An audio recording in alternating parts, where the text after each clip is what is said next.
오늘 교육부 헌신예배에 주시는 하나님 말씀입니다. 구약성경 시편 78편 68절부터 72절까지 말씀을 한 목소리로 함께 읽겠습니다. 오직 유다 지파와 그가 사랑하시는 시온산을 택하시며 그의 성소를 산의 높음 같이 영원히 두신 땅같이 지으셨도다. 또 그의 종 다윗을 택하시되 양의 우리에서 취하시며 젖양을 지키는 중에서 그들을 이끌어내사 그의 백성인 야곱 그의 소유인 이스라엘을 기르게 하셨더니 이에 그가 그들을 자기 마음의 완전함으로 기르고 그의 손의 능숙함으로 그들을 지도하였도다. 아멘. 함께 읽은 말씀을 가지고 하나님이 택하여 쓰시는 자, 이러한 제목으로 말씀을 나누고자 합니다. 브라질의 소설가인 파울로 코엘료라는 분이 계십니다. 그분이 쓴 소설집 산문집에 보면 흐르는 강물처럼이라는 책이 있는데 그 산문집의 내용에 한 토막은 이런 내용이 있습니다. 연필 같은 사람을 소개하는데 어느 할머니가 편지를 씁니다. 그 옆에서 편지 쓰는 할머니를 지켜보고 있던 손자에게 할머니가 연필을 들려주면서 너도 이 연필 같은 사람이 되었으면 좋겠다라고 하는 말을 남깁니다. 이 연필이 가진 특징들이 여러 가지가 있는데 그것을 잘 참고해서 장차 너의 인생을 조화롭게 살 수 있으면 좋겠다라고 하는 이 할머니의 바람이 담겨 있는 이야기입니다. 연필에는 5가지의 특징이 있다라고 설명을 합니다. 첫 번째는 연필을 이끄는 손입니다. 네가 장차 커서 큰 일을 하게 될 수도 있겠지. 그때 연필을 이끄는 손과 같은 존재가 네게 있음을 알려주는 거란다. 우리는 그 존재를 하나님이라고 부르지. 그분은 언제나 너를 당신 뜻대로 인도하신단다. 이렇게 설명했습니다. 이 첫 번째 연필을 이끄는 손에서는 우리가 그래서 겸손해야 하고 자만하지 말라고 하는 교훈을 주고 있는 겁니다. 두 번째 연필의 특징은요, 연필을 깎는 칼입니다. 가끔은 쓰던 걸 멈추고 연필을 깎아야 할 때도 있다는 사실이다. 당장은 좀 아프지만 힘을 더 예리하게 쓸 수 있다. 너도 그렇고 고통과 슬픔을 견뎌내는 법을 배워야 해. 그래야 더 나은 사람이 될 수 있는 거야. 라고 할머니는 손자에게 인내를 가르쳐 주었습니다. 그리고 세 번째 특징은 지우개라는 것이죠. 이 지우개, 실수를 지울 수 있도록 지우개가 달려있다는 점이란다 라고 설명합니다. 할머니는 이렇게 더 부연합니다. 잘못된 걸 바로잡는 건 부끄러운 일이 아니야. 오히려 우리가 옳은 일을 걷도록 이끌어주지. 이 연필의 끝에 달린 이 지우개의 특징 때문에 거기서 할머니는 손자에게 교훈을 줍니다. 실수를 바로잡을 수 있는 용기가 필요하다라는 것이죠. 네 번째, 연필 같은 사람. 이 연필의 특징은 연필심입니다. 연필에서 가장 중요한 건 외필을 감싼 나무가 아니라 그 안에 든 심이라는 거야 하면서 할머니는 이렇게 또 설명합니다. 그러니 늘 네 마음속에서 어떤 일이 일어나고 있는지 그 소리에 귀를 기울이렴. 이렇게 교훈을 줍니다. 즉 건강한 마음 그리고 건강한 육체가 겸비되어야 인생을 조화롭게 그리고 행복하게 목표를 이루며 살아갈 수 있다라고 하는 교훈을 주고 있는 것입니다. 그리고 마지막 5번째는요. 연필이 남기는 흔적이라고 했습니다. 연필이 남기는 흔적. 할머니는 이렇게 설명합니다. 연필이 항상 흔적을 남긴다는 사실이다. 마찬가지로 내가 살아가면서 행하는 모든 일 역시 흔적을 남긴다는 걸 명심하렴.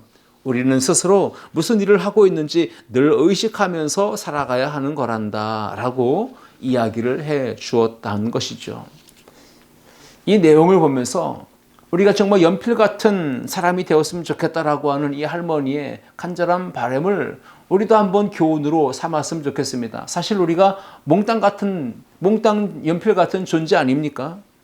그런데 그것이 누구의 손에 들려 있느냐 따라서 다른 인생을 살게 됩니다. 우리는 연약하고 또 보잘것없고 하찮아 보이는 몽땅 연필 같은 존재일지라도 우리를 붙드시고 사용하시는 분이 하나님이시기에 그 하나님의 손에서 우리는 귀한 작품을 써나가는 도구가 될 수 있다는 사실을 기억하시기 바랍니다.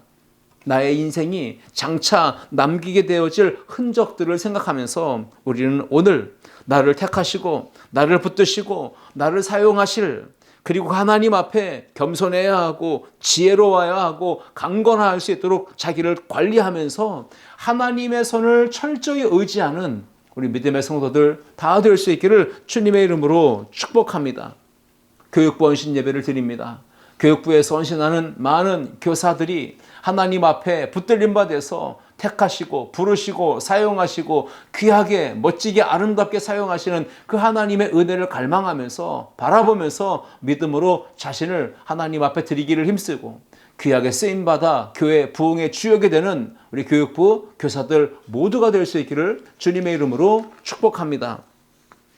시편 78편은 다윗의 여러 가지 모습을 보면서 하나님은 몽땅 연필 같은 인생 다윗도 택하셨고 붙드셨고 사용하셨다라고 하는 이 은혜로운 사랑의 역사, 그 사랑의 이야기 스토리를 기록하고 있는 내용이 시편 78편입니다. 아삽의 마스길이라고 소개되는데 이 마스길이라고 하는 뜻은 교훈시입니다. 다윗 시대의 성가대 악장 중에 하나였던 이 아삽은요, 오늘 하나님이 택하셔서 붙드셔서 사용하셨던 그 다윗, 그의 인생에 하나님이 어떤 은혜의 스토리를 써 나가셨는지 그것을 기록하는데, 여러분 다윗은요 한평생 철저하게 하나님의 택하심과 그 하나님의 붙드시는 손에 이끌려 가지고 크신 사랑과 구원 역사의 거대한 스토리를 하나님의 은혜 가운데 써 나갔던 믿음의 사람입니다. 그러면 오늘 우리는 질문을 해봅니다. 하나님께서는 왜 다윗을 택하셨고 기름 부으셨고 또 붙드셨고 그를 사용하셨을까? 이 질문을 한번 생각해 볼 필요가 있는 것입니다. 시편 78편을 기록한 목적은 다르지 않습니다. 계속해서 시편 78편의 내용들을 살펴보면 6절 이하 8절까지 여호와를 경외하는 신앙을 후세에 전하는 것, 이것이 바로 기록 목적이다라고 볼 수 있습니다. 그런데 그 하나님이 주신 이 기록된 목적, 여호와를 경외하는 삶을 가르쳤지만 그 이스라엘 백성들은 결국은 하나님을 떠나고 우상을 숭배하고 범죄하며 타락하게 됩니다. 그 타락한 그 백성들에 대한 하나님의 심판과 진노가 있습니다. 59절부터 66절까지의 그 내용들을 보면 하나님의 심판, 하나님의 참혹한 진노의 모습들을 보여주고 있습니다. 오늘 저와 여러분이 함께 이 말씀을 통해서 그러나 하나님이 다윗을 택하셨던 이유, 또 붙드셨고 이끄시며 사용하셨던 이유를 함께 생각해 보며 우리를 교사로 부르시고 우리를 직분자로 세우시고 하나님의 나라와 하나님의 영광을 위해 일꾼으로 삼아주신 그 하나님의 마음을 헤아리면서 우리가 쓰임받기 위해 어떤 마음가짐, 어떤 태도를 취하고 살아야 되는지 오늘 본문을 통해 함께 교훈을 얻고자 합니다. 첫째, 함께 읽겠습니다. 마음이 항상 한결같았기 때문입니다. 아멘.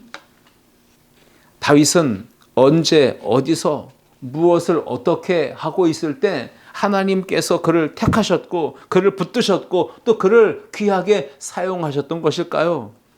여러분, 다윗은 일상 속에서 자기 자신에게 맡겨졌던 그 일, 그게 바로 맡겨진 양들을 치는 일이었는데 그 아버지 양떼를 지키고 치는 그 일을 성실한 마음으로 잘 감당했습니다. 그러할 때 하나님이 그 한결같은 성실함과 충성된 마음을 보시고 그를 택하시고 붙드시고 사용하셨다는 것을 봅니다. 사무엘상 17장 15절을 보시면 다윗은 사울에게로 왕래하며 베들레헴에서 그의 아버지의 양을 칠 때라고 기록합니다. 다윗은 어려서부터 목동이었습니다. 그리고 그 아버지의 양떼를 치는데 위에 형들이 많이 있었지만 말째인 다윗은 언제나 들판으로 내보내져서 아버지의 양떼를 지키고 돌보고 치는 그 일을 성실하게 한결같이 감당했다라고 하는 내용을 봅니다. 다윗은 사무엘 선지자를 통해서 기름 부음 받을 때에도 자신이 맡은 그 일을 계속해서 성실한 마음으로 한결같이 임하고 있었습니다. 성경을 봅니다. 사무엘상 16장 11절 말씀에 또 사무엘이 이새에게 이르되 네 아들들이 다 여기 있느냐? 이새가 이르되 아직 막내가 남았는데 그는 양을 지키나이다. 사무엘이 이새에게 이르되 사람을 보내어 그를 데려오라 라고 말했습니다. 여기서도 사무엘이 다윗에게 기름 붓는 그런 과정들을 설명하는데 그때에도 다윗은 아버지의 양떼를 치고 있었다는 사실이죠. 아버지의 양떼를 지키고 그 돌보고 그것을 계속 기르는 그 일을 어려서부터 꾸준히 성실하게 잘 감당해 왔던 이 다윗의 모습을 봅니다. 하나님은 그러한 일상의 삶의 모습이 성실하고 또 한결같은 그 모습을 보시는 것입니다. 우리 아름다운 교회에 속한 모든 일꾼들이 또 모든 성도들이 오늘 헌신 예배를 드리는 교육부 교사들이 하나님 앞에 언제나 부름받은 그 일에 또 맡겨진 그 일에 최선을 다하되 성실하게 한결같이 그 자리를 지키고 열심을 다해 사명 감당할 수 있기를 주님의 이름으로 축복합니다. 예수님께서 제자들을 택하실 때도 그 제자들의 면면을 보면 항상 자기들이 맡겨진 그 직업에 그 일에 최선을 다해 열심히 성실하게 임하고 있었던 것을 봅니다. 세관에 앉아서 일하는 세리 마태를 부르셨습니다.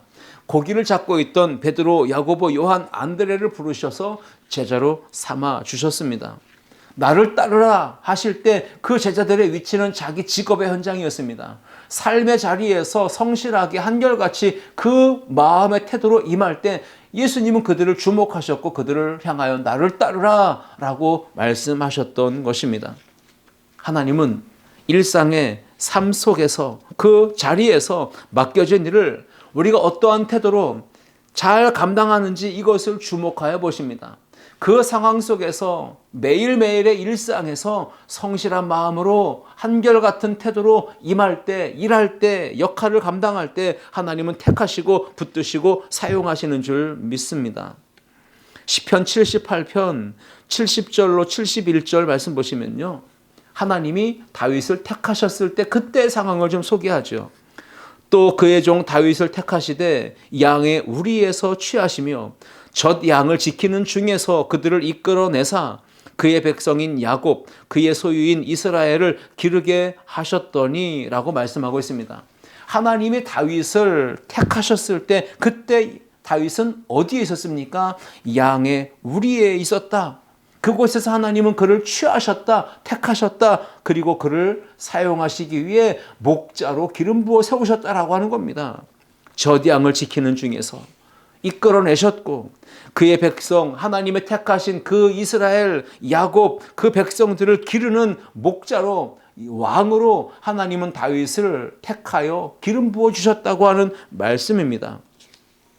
하나님은 다윗의 어려서부터 양을 지키는 태도, 그 양에 대한 책임을 가지고 성실한 마음으로 한결같이 일하는 그 다윗의 모습을 주목하여 보셨다고 하는 사실입니다.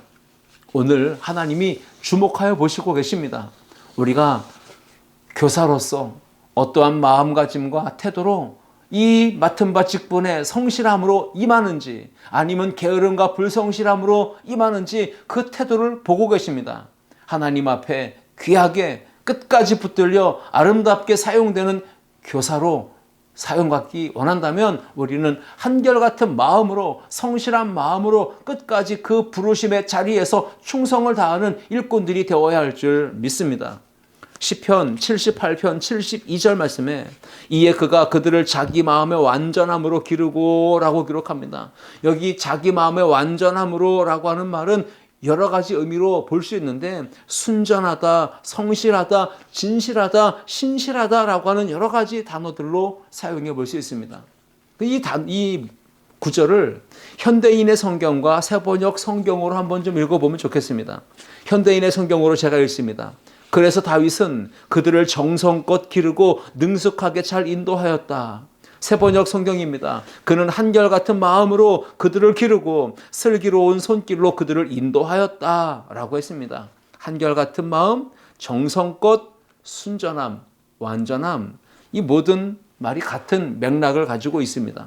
그러므로 우리는 다윗이 하나님의 마음에 합하여서 기름 부음 받고 복되게 쓰임받은 그 원인이 무엇인지를 첫 번째로 살펴봅니다.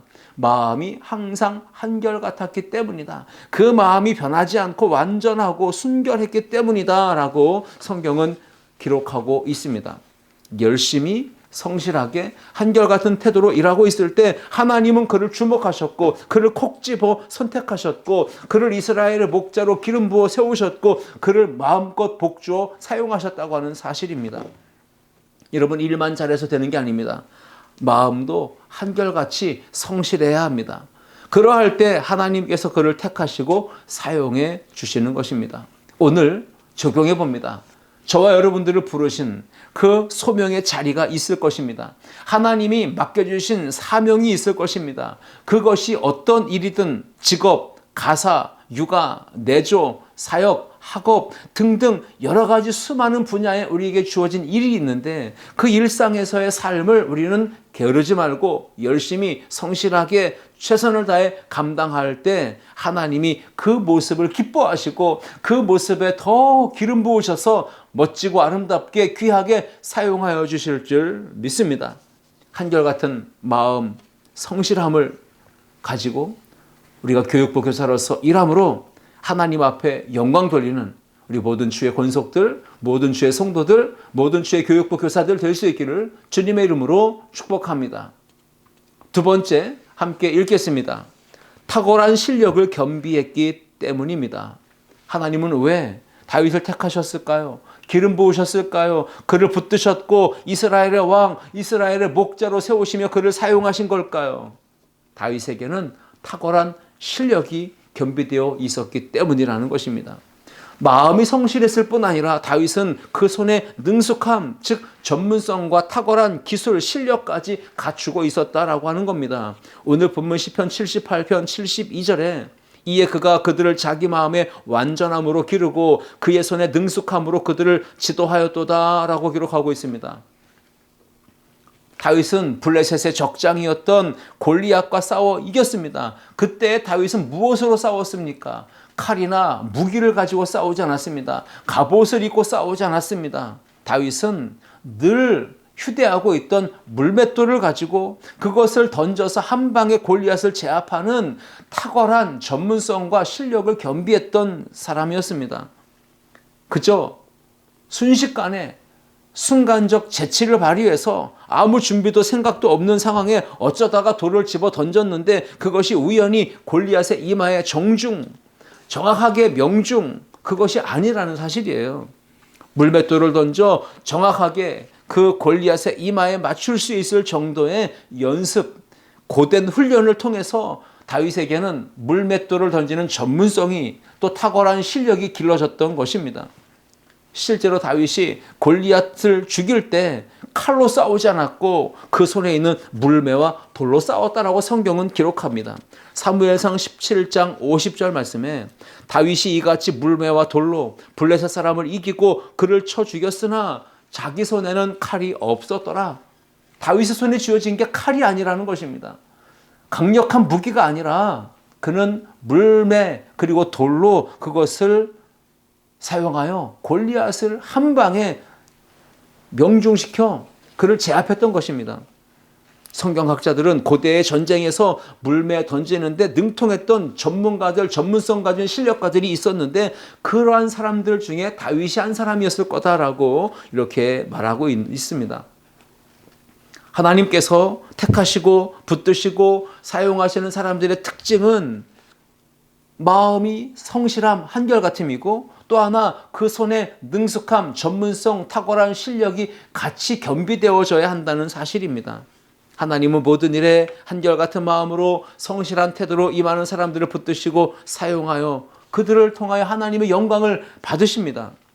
요셉처럼 애굽의 국무총리로 쓰임받는 사람이든지 아니면 에스더처럼 왕으로서 한 시대에 하나님의 구원 역사를 위해 귀하게 쓰임받는 사람이든 다니엘이나 느헤미야처럼 그 시대에 하나님의 영광을 위해 그 역사 속에서 쓰임받는 사람들이 있는가 하면 여러분 아무도 주목하지 않는 험지나 오지에서 변방에서 선교 사역을 감당하는 복음 전도자이든 여러분 누구든지 예외 없이 동일하게 하나님은 택하시는 사람의 기준이 있습니다. 바로 그런 사람이 누군가요? 택하시고 붙드시고 사용하실 만큼 마음에 성실함, 한결같음이 있어야 하고 그 손에는 능숙함, 전문성, 탁월한 기술, 실력을 갖추고 겸비하는 것이 정말 중요하다는 것입니다. 도시 목회가 아니고 시골 오지 목회, 농어촌 목회라고 해서 대충대충 얼렁뚱땅 그렇게 쉽게 편안하게 사역하는 이 마음가짐은 하나님은 절대로 기뻐하지 않으실 것입니다. 요행을 바라는 그러한 모습은 하나님이 원하지 않습니다. 하나님은 그런 사람들을 통해 역사하시지 않고 일하시지 않는다는 사실입니다. 마음의 성실함이 분명히 있어야 되고 더하여 그 손에는 능숙함, 전문성, 탁월한 실력까지 겸비되어 있어야 하나님이 그들을 사용하신다라고 하는 사실을 오늘 본문은 우리에게 가르쳐 주고 있습니다. 예수님께서 제자들에게 강조하셨던 중요한 핵심 교훈이 뭡니까? 그 중에 하나는요, 겸손하게 자신을 낮추라고 하는 것입니다. 여러분, 겸손하게 자기를 내려놓고 낮추라, 섬기라 라고 하는 말씀의 의미는 뭡니까? 이것을 잘못 이해하고 그릇 해석하고 적용하면요, 전문성도 실력도 탁월성도 그냥 적당한 수준에서 낮춰서 해도 되겠구나, 이렇게 생각하면 절대 안 된다는 것입니다. 오늘 교육부서에 헌신 예배를 드립니다. 우리 모든 교사들은 한 영혼, 어린 영혼, 한 영혼이라 할지라도 그 한 영혼을 천하보다 귀하게 여기시는 하나님 아버지의 마음을 품어야 할 줄 믿습니다. 그 어린 자녀, 어린 생명들, 그 학생들을 주님의 마음으로 뜨겁게 사랑하고 그 영혼 한 영혼을 진정으로 섬기고 그리고 하나님의 사랑의 말씀으로 가르치는 이러한 일에 모든 교사는 마음의 성실함, 한결같음이 있어야 하고 그 말씀을 가르칠 수 있는 전문성, 탁월한 실력까지 겸비하여 하나님은 그들을 통하여 놀라운 역사를 이루어 주신다고 하는 말씀을 우리에게 교훈으로 주고 있습니다. 오늘 교육부 교사 헌신 예배를 임하는 우리 모두가 마음의 성실함 그리고 그 손의 능숙함, 이 두 가지 모두 영성과 실력, 믿음을 다 겸비하여 하나님 앞에 귀하게 쓰임받는 우리 모든 일꾼들 되실 수 있기를 주님의 이름으로 축복합니다. 셋째, 함께 읽겠습니다. 인생의 주권자를 알았기 때문입니다. 우리는 계속 질문해 봅니다. 하나님은 왜 다윗을 택하시고 기름 부으시고 그를 이끄시고 붙드시고 사용하셨을까요? 그것은 바로 다윗은 자신의 인생 주인이 누구신지, 자신의 인생을 누가 다스리시고 통치하시는지 인생의 주권자를 분명히 알았기 때문이라는 사실입니다. 우리가 얼마 전에도 살펴보셨던 말씀이 있죠. 다윗은 피신하고 도망 다닐 때 자기 목숨을 살리기 위해 적국인 블레셋 땅으로도 망명을 하기도 합니다. 그 블레셋의 아기스 왕 앞에서 그는 미친 채 하면서 침을 질질 흘리면서 간신히 목숨을 건집니다. 그리고 도망친 곳이 아둘람 굴이었습니다. 피신처, 은신처인 아둘람 굴에 숨어있던 다윗, 그와 함께하던 400여 명의 많은 사람들, 이제 그들이 그곳에서 더 어려움을 겪게 되면서 궁지에 몰렸을 때 다윗은 선택했습니다. 유다 땅을 떠나서 이방의 모압으로 내려간 것입니다. 그때 하나님은 갓이라고 하는 선지자를 통해서 다윗에게 말씀을 주십니다. 갓 선지자는 다윗에게 하나님의 음성을 들려줍니다. 여기 이방 땅 모압에 머물러 있지 말고 다시 유다 땅으로 돌아가라. 하나님은 선지자를 통해 다윗에게 말씀하십니다. 그때 다윗은 그 말씀을 듣고 일어서서 다시 유다 땅으로 돌아왔죠. 말씀을 듣고 순종하는 신앙을 보여주는 것입니다. 영적인 태도, 이것이 바로 영성입니다. 성숙한 믿음은 하나님의 말씀을 듣는 것이고 그 말씀을 따라 순종하는 것입니다. 우리가 여기서 인생의 교훈, 신앙적 교훈과 도전을 얻습니다. 은혜 가운데 감사하면서 주님의 일을 잘 감당하다가도 어느 순간 힘든 일이 생길 때 우리는 환경 때문에, 사람 때문에, 어떤 주변의 여건들 때문에 우리는 마음이 흔들리고 또는 상처를 받거나 시험을 받기도 합니다. 그래서 결국 믿음이 흔들리고 요동치다가 하나님의 이 자리에, 예배 자리에, 기도의 자리에, 말씀의 자리에, 사명의 자리에 서야 될 그 직분, 그 자리를 내려놓고 회피하려 합니다. 그리고는 교회를 섬기는 직분의 자리, 교사로 섬기는 헌신의 자리, 그것을 끝까지 인내하며 붙들지 못한 채 그것을 내려놓는 사람들이 종종 있습니다. 그러나 우리는 분명히 오늘 말씀을 통해 끝까지 우리는 인생이 한결같아야 하고 변심하지 말고 끝까지 주님 앞에 붙들림 바 되어서 사용받는 일꾼들이 되어야 하는 것입니다. 하나님이 우리에게 충성된 마음을 주시고 성실한 일꾼 되어 하나님의 영광을 감당할 수 있도록 직분을 주셨으니 그 직분 맡은 그 사명의 자리에서 교육부 교사라면 교육부 부서에서 그 교사의 역할을 잘 감당하는, 끝까지 인내하며 견뎌내며 잘 순종하여 말씀을 따라가는 우리 모든 일꾼들, 직분자들, 교육부 교사들 될 수 있기를 주의 이름으로 축복합니다. 여러분, 그런데 다윗이요, 하나님의 말씀을 듣고 순종해서 유다 땅으로 돌아오긴 했는데 문제는 깊숙이 유다의 중심부로 들어오지 못하고 유다의 변방, 그 요단강 동편, 우리나라로 따지면 포항의 호미곶과 같은 그러한 아주 변두리에 유다의 동쪽 끝에 머물러 있었다는 사실이죠. 사무엘상 22장 5절 말씀에 선지자 갓이 다윗에게 이르되 너는 이 요새에 있지 말고 떠나 유다 땅으로 들어가라. 다윗이 떠나 헤레스풀에 이르니라 했습니다. 헤레스풀, 바로 그것이 유다의 가장 동쪽 끝이라고 하는 사실이에요. 사무엘상 23장을 보면 다윗은 찾아왔던 사람들에게서 소식을 전해 듣습니다. 지금 블레셋 사람들이 그일라를 쳐서 타작마당을 탈취하고 그일라 백성들을 포로로 잡아갔다라고 하는 긴급한 상황을 전해 듣습니다. 그 상황 보고를 받고 다윗은 지금 신속히 와서 도와달라고 하는 그 요청을 거절하지 못하고 수락합니다. 그때 많은 사람들이 다윗에게 가지 말자, 그곳으로 가면 위험하다라고 거절하고 만류하지만 다윗은 하나님께 묻고 또다시 묻고를 반복하면서 결국은 그일라 사람들을 구출해 주기로 결정을 하고 그곳으로 올라가서 블레셋 사람들을 치고 그일라 사람들을 구원해내는 하나님의 놀라운 역사를 이루는 것을 봅니다. 여러분, 다윗이 지금 헤레스풀에 머물러 있었다는 사실을 돌아봅니다. 왜 거기 있었을까요?